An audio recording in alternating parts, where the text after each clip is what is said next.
Hello. Well, here we are in December. How did that happen? What a year we've had. It seems impossible that we can be near the end of it, and yet it seems to have taken a long time to go past, doesn't it, in this year? I don't know about you, but I found through my life that when things are difficult, a good place to go is the book of Psalms. In some of the most difficult times of my life, I have found that God has taken me by the hand almost to certain Psalms and has said, read this. This is what other people have had to say about who I am and how I can speak into your situation. Some of you will know that I've begun a course in theology as part of ordination training. This has been quite challenging. I'm trying to do a full-time job, be a good wife and mother, and also do a part-time degree. I don't think when I started out on this journey that I thought it would be as hard to juggle. Those of you who know me well will know that that's not a surprise because I always jump feet first into things with great enthusiasm and then sometimes find that I am struggling and a little bit out of my depth. But of course I made these decisions before coronavirus. I had the interview for my new job on the 1st and 2nd of March.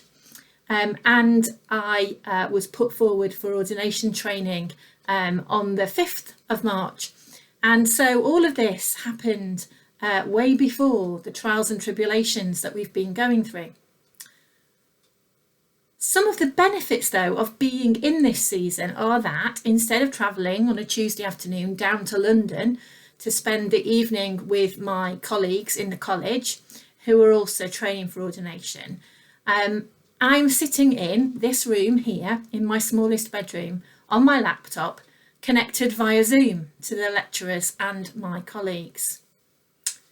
This is also how I spend most of my days at the moment. Gone are the days of sitting in the office, walking to the shop to buy a sandwich, getting in my car to drive to a school to take part in an assembly or a service in a church, or just to meet with head teachers and governors to talk about their school and their vision for it. It's become quite a lonely place. And we've all had to adapt, haven't we, to this new virtual life that we are leading. This week on my course, we've been thinking about the earliest Christian history. And I'm mindful that the changes that we've had to go through in the last year are nothing compared to some of the changes that generations of Christians before us have had to go through. The original Christians were persecuted for their beliefs and they had to meet in secret. They didn't have the luxury of church buildings or even being able to speak openly to anybody about their newfound faith. However, despite that, the church grew exponentially. It is the power of God in a difficult season that breaks through. And in these difficult situations, we find out just how insignificant we are to the plans of God in the world. Today's lectionary reading, or one of them, is from the Psalms, and the psalm is Psalm 27. I just wanted to read it to you. So here we go. The Lord is my light and my salvation. Whom shall I fear? The Lord is the stronghold of my life. Of whom shall I be afraid? When evil men advance against me to devour my flesh, when my enemies and my foes attack me, they will stumble and fall. Though an army besiege me, my heart will not fear. Though war breaks out against me, even then I will be confident. One thing I ask of the Lord, this is what I seek, that I may dwell in the house of the Lord all the days of my life, to gaze upon the beauty of the Lord and to see him in his temple. For in the day of trouble, he will keep me safe in his dwelling. He will hide me in the shelter of his tabernacle and set me high upon a rock. Then my head will be exalted above the enemies who surround me. At his tabernacle I will sacrifice with shouts of joy, and I will sing and make music to the Lord.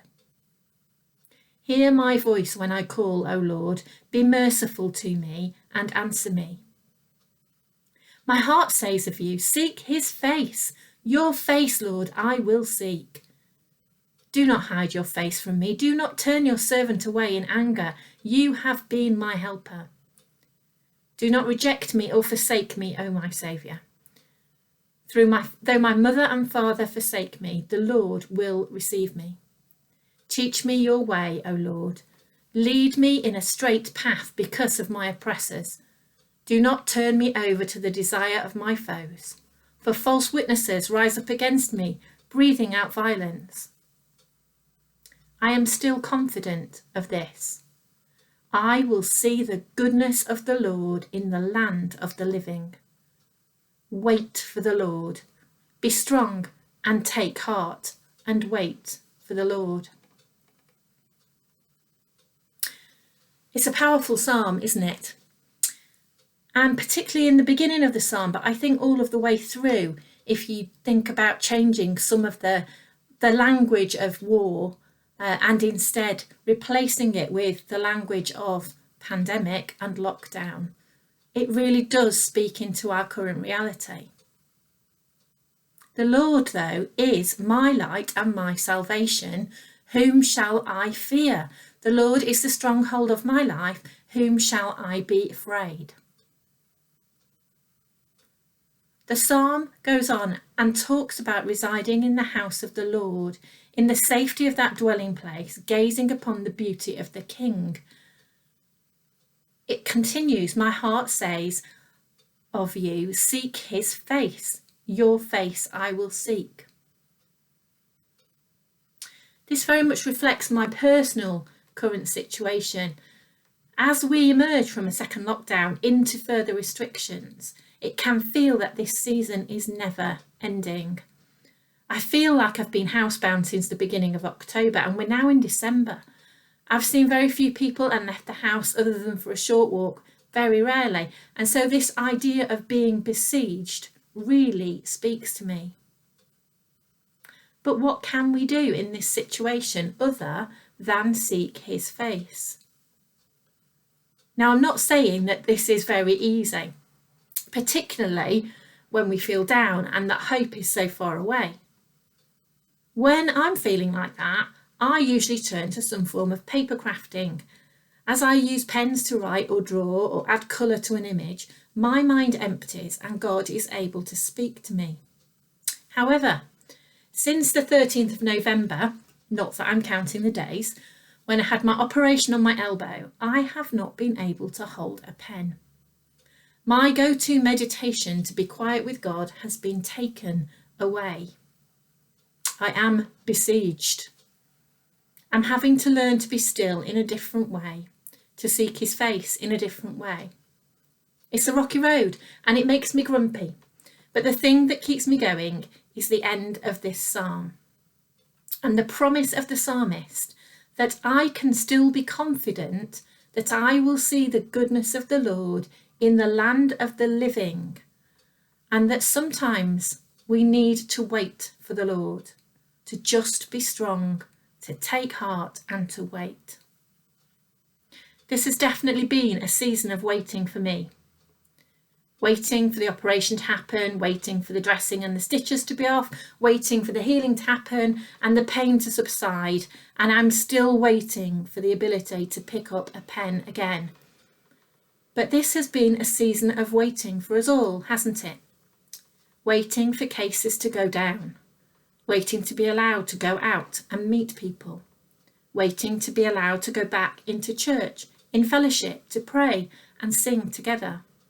Waiting for a vaccine, waiting until everyone has had the vaccine. And I think that's going to take us some more months. So I don't think we're out of our season of waiting. And in the waiting, there is frustration and anxiety and irritation. But let us hold on to the promises of this psalm as we continue to wait. I am still confident of this. I will see the goodness of the Lord in the land of the living. Wait for the Lord. Be strong and take heart and wait for the Lord. I hope you have a really good day, and I hope to see you soon.